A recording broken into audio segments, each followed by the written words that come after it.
শুভ সকাল বন্ধুরা, তোমরা সকলে কেমন আছো? আশা করছি খুব ভালো আছো। আমার নতুন একটা ভিডিওতে তোমাদের সবাইকে স্বাগত জানাই।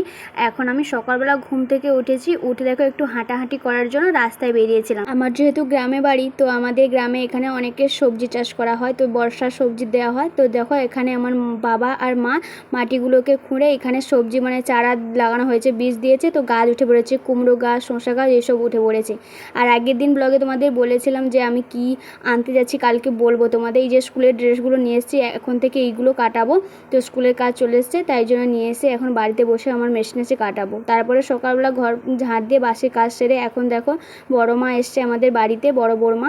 তো সেই জন্য রান্নাবান্না চলছে। বাবা মায়ে ধরেছিল মাছের ভাজা, পটল ভাজা আর শাক ভাজা। আর এই যে মাছগুলো পরে ধরেছে এইগুলো হচ্ছে টক রান্না করা হবে। মা সব কিছু রান্নাবান্না কমপ্লিট করে দেখো এখানে বড় মাকে খেতে দিয়ে দিয়েছে। তো কেমন হয়েছে ভিডিওটা আজকে কমেন্টে বলবো। যদি ভালো লাগে চ্যানেলটা সাবস্ক্রাইবের পাশে থেকে